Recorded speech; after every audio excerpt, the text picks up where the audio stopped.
Good morning, everyone. Happy Sunday. Miss Lana here. Wanted to bring you your Sunday school lesson for the week. Hope everybody's had a great week and a good weekend. It's so pretty outside. It's not really fall weather this weekend. We've been outside like all day yesterday, and it's so nice. So I think we're going to have some pretty weather today and maybe the first of the week. So it's almost like we're like at the very end of summer again, going into fall. So we're going to get started this morning. We have a good lesson, and it's not really weather related, but I think in the next coming weeks we're going to be talking more about the seasons and things like that. But we're still talking about God's creation, which we know, all the beautiful things we see outside on these beautiful days are created by God. So our lesson text today, our title today is God Made Sky, Water, and Land. And our text comes from 3 different chapters in the Bible, and we're going to talk about those in just a moment. And I'm actually, going to read all of those scriptures, and they're not long at all, but we'll talk a little bit about each of those as we go along. If you remember last week, we started in Genesis talking about creation, and we're just going to continue that on for a couple more weeks. So let's talk a little bit about sharing time first this morning. Normally I don't start necessarily with sharing time, but as I read through and studied our lesson this week, I just thought that talking about these things up front would help us to kind of understand a little bit more as we read on about God's creation. So again, a title of our lesson is God Made Sky, Water, and Land. And really, we're just going to start out by talking about what we know about each of those things.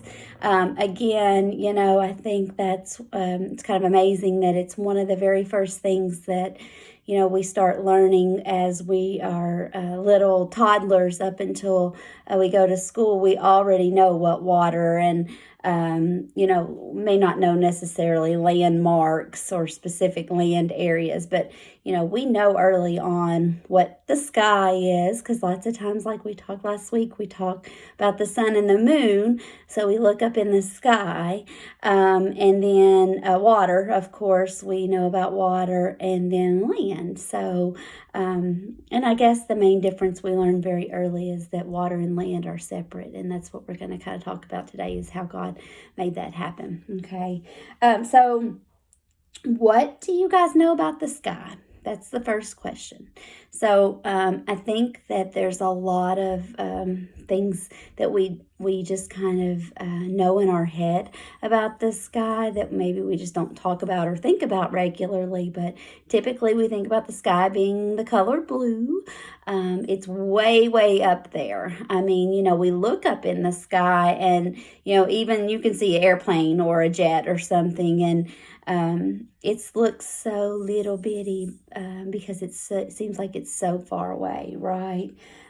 We know that that's where the sun and the moon and the stars are all kind of housed up there in the sky. So we know to look up for those when we're looking for those with our eyes, right? We also know that birds fly in the sky. If you guys have ever flown a kite, you fly it up in the sky. We talked about airplanes a little bit. I think those are all things we kind of associate with the sky. Okay, what do you know about water? Well, lots of things about water. It's wet, right? That's kind of the most, the most obvious. It's wet. We take a bath in water. We drink water. We swim in water. What else? Fish swim in water. Think about this. Water can be wet, like flowy, right? You can freeze it and make ice, right? And if you heat water, do you know what happens? Like if you put water on the stove to boil it, maybe you're gonna fix macaroni and cheese or spaghetti. Your mama or daddy may put a big pot of water on the stove, and they may start out with a whole lot, But as the heat from the stove gets underneath the pot, that water evaporates. It gets hot and it rises. And you guys have probably learned about that at school already, some too. So, but water can take on lots of different forms. Okay, rain is water.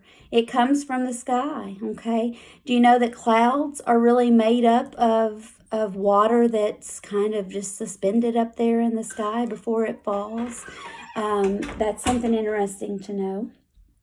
I think that's about all I know to say really about water. I think you guys are pretty good on water. Okay, what about land? So, gosh, there's a lot about land. So land is kind of like the solid. It's the solid ground.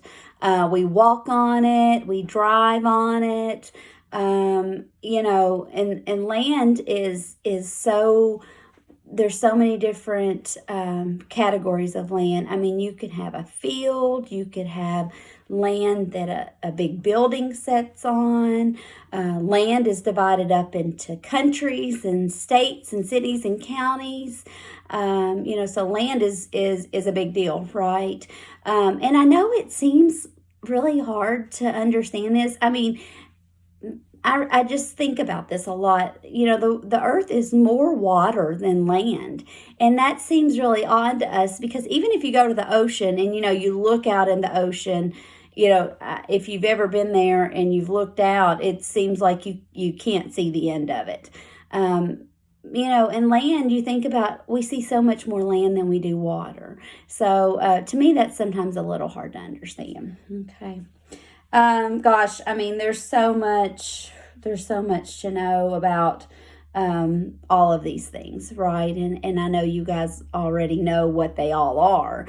And I'm sure I didn't really name anything that you guys weren't aware of already, but I just thought we'd kind of go over those, different categories of what we're going to talk about God creating today and just kind of think about them a little bit. Okay. They're all super important. That's one big thing that I didn't mention. I mean, yes, sky, water, and land, they're all like a big, big deal, right? So, nothing God has created has ever been, just not a big deal. Everything's very important and in our eyes should be just another way of us knowing how big and how powerful God is. But these are some pretty big creations that we're going to talk about today. Okay, so let's go ahead and read the scriptures. And there's 3 different chapters. Again, they're not long. If you guys want to follow along, you can. So we're going to start in Genesis, which is, of course, where we were last week when we were talking about the sun and the moon.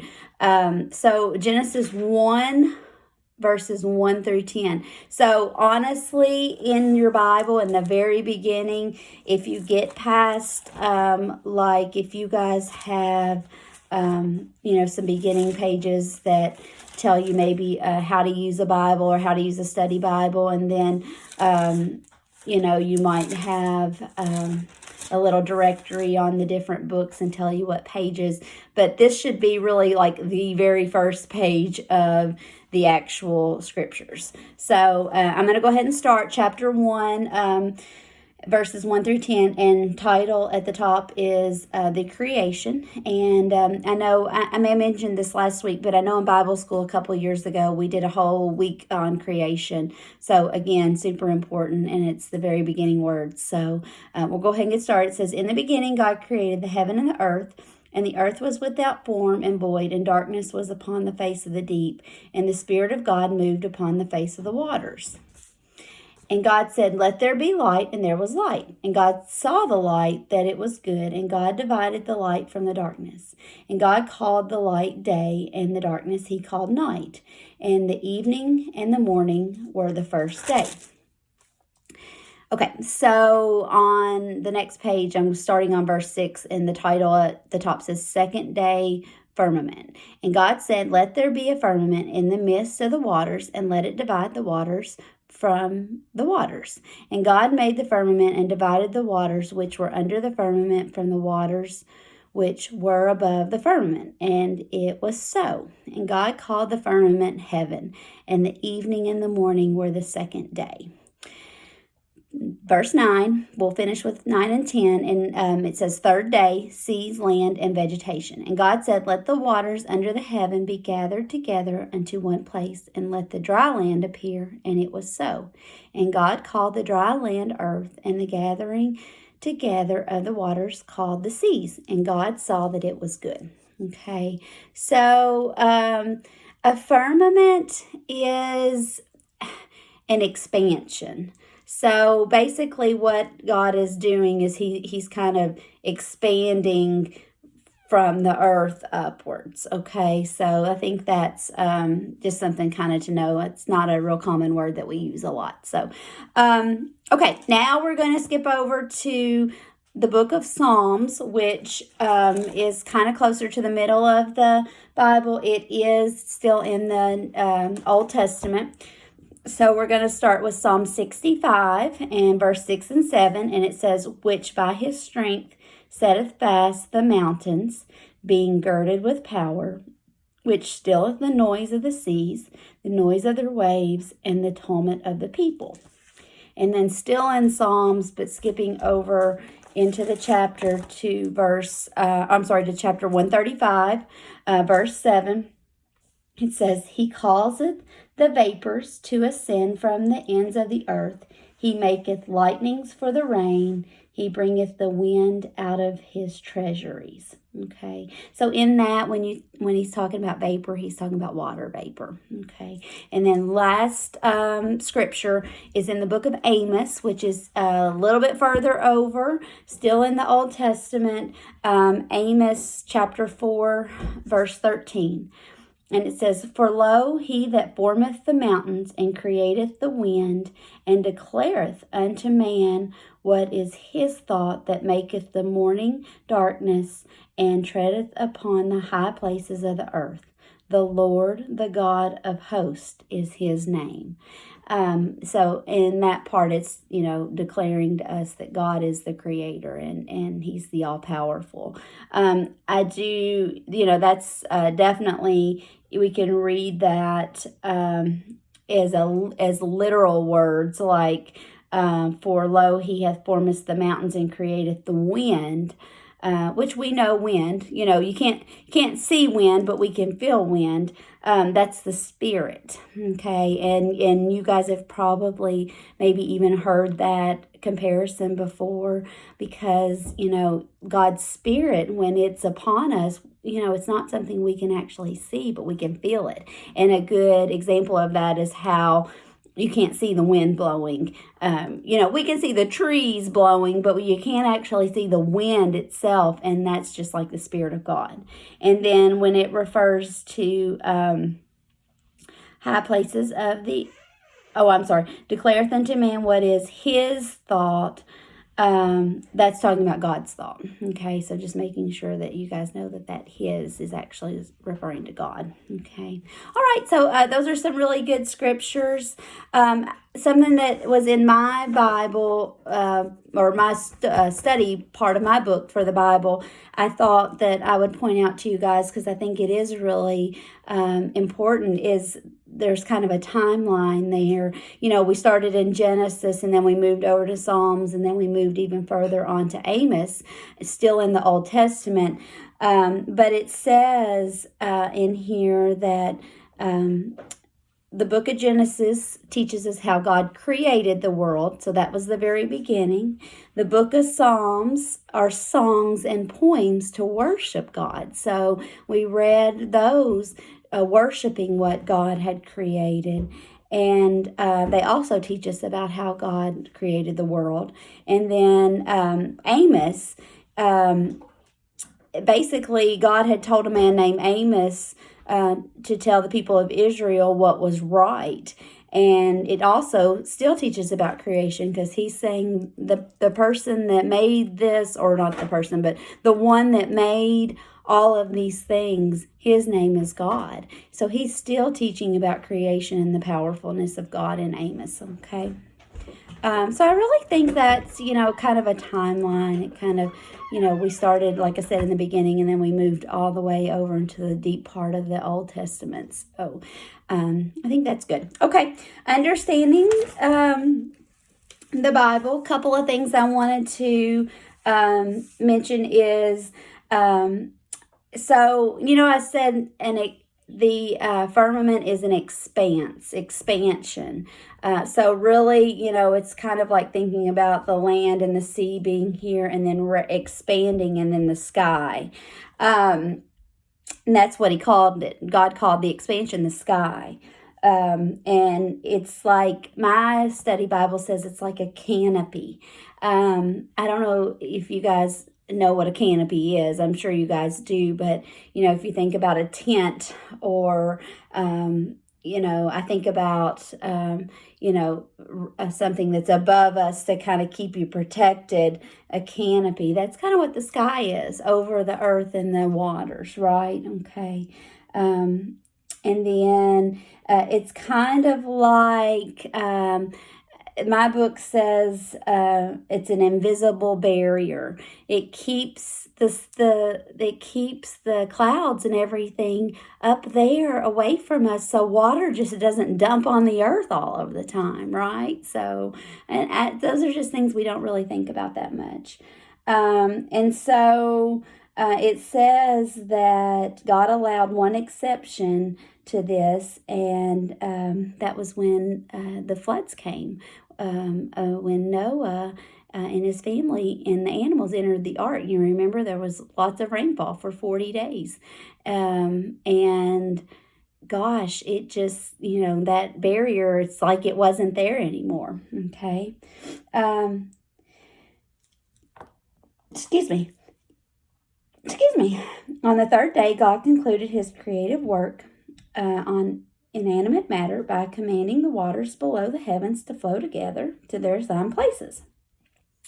So think about this. Before that, there wasn't any dry land. Everything was just together. So, think about being out on the lake or even on the ocean. Maybe you're in a boat and you're just rowing along, or you got your little motor going, and you may be surrounded completely by water, okay? But then all of a sudden you look up and you see oh, there's the land over there, or there's the beach over there. So you see that dry land, and just think about how it wasn't covered, or how everything was covered before with water. It's kind of amazing to think about. All right. Okay. That's what I was going to say. You just think about how it was before. It's hard to even imagine. It's like imagining the darkness without any light. Those are all things that we've always known ourselves. It's really hard to imagine how it was before that. Okay. One thing I really liked that was in the lesson today, as far as the teaching part, was that how God's handprint is on the earth. I think that is so neat. Again, all we have to do is look around and we can see God's handprint on everything, right? And I mentioned this last week, and I just think it's so important to say again. To me, it's very hard to understand with my mind how anyone can question if there's even a God, or think that there might not be a God, because again, all we have to do is look around at everything beautifully made by God, outside and inside, everywhere, everything. People, all we have to do is look at each other and we see that God is so great and that he's made everything. Okay. All right. Let's go over review questions and then we'll be about finished. Let's see. It says, who made the sky, water, and land? Well, we know God made all of those, right? What did God call the huge space where he put the clouds, that expanse? Remember that firmament? The sky, right? Okay. Where did God put all the water that covered the earth? Well, he made those into seas. Okay. So again, thinking about, being a lot of water on earth compared to the to the land. Think about it. And if you guys haven't learned a lot about different oceans and seas yet in school, you will as you get older, but lots of big bodies of water on the earth. Okay. What did God call the dry land? Well, he called it land. We know that. Okay. What did God form the land into? Well, think about that. What do we think about as far as land? Is all the land we see flat? No, not necessarily. There's mountains. When you have mountains that are really high, they go down, and sometimes there's the valleys. So not all land is exactly even and just perfect. There's hills, there's mountains, there's valleys, there's things like that. So you guys know that. Okay.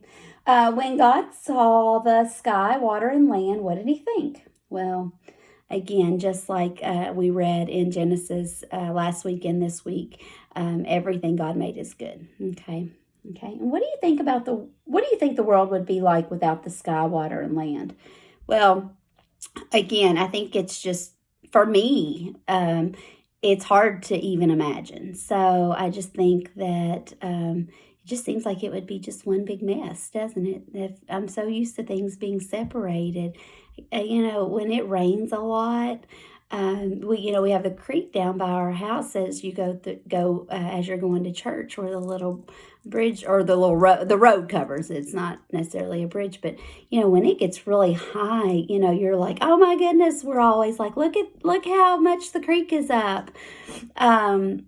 It's hard to imagine that water could overtake everything and there wouldn't be anything dry. So, the sky has always been there. I've always been able to look up at the sky. So, again, I think it's just kind of difficult for our minds to be able to think about those things. Okay. So memory verse this week, continuing, God saw all that he had made, and it was very good. Genesis 1:31. Okay. Hope you guys have enjoyed this lesson today. Again, nothing we're talking about today is anything new to you all. I know you guys are very aware of God's creation, but it's always a good study, and it's a good reminder that we should be thankful for everything we look out and see. What a wonderful time of year, I think, this in spring, to see God's handprint on the earth. The beautiful trees, the leaves falling, everything is just, changing. Even though our weather's a little crazy, one day it's really, really warm, and the next day it feels like it's, going into more winter than fall. But we're kind of used to that here where we live in our land in Kentucky. It's part of the United States. So I hope you guys have a great week. We're going to close in prayer. Just let's remember our church, and let's remember everybody who's sick. There are unfortunately, lots of people sick right now with COVID. It seems like our state's numbers are really high right now. So let's remember that. You may know somebody that's battling that. And remember all of those that have cancer. Remember my friend Tara, my friend Martha, that they will continue their treatments, and God will take care of them and their families. I love each and every one of you all. Can't wait till next week when we have our lesson again. Let's bow and pray. Dear Heavenly Father, Jesus, I love you and thank you for everything you've done for us. Thank you for such a good lesson and reminder this week on what you have created for us. Lord, let us never take those things for granted. Jesus, we just pray that you'll be with any of those that are sick. Be with our country, Lord, as we battle this terrible pandemic, Lord, and now that we have lots of people who are maybe getting sicker and their families might need help. Lord, I pray that you'll be with them, Lord. I thank you for everything you've done for us. Be with all of the preachers today that are planning to stand and try to do your will, Lord, to please you, Lord, and not man. And I just pray, Lord, you'll be with Brother Matt, Lord, as he stands for our church today. Be with our church and keep us strong. I ask these things in your heavenly name. Amen.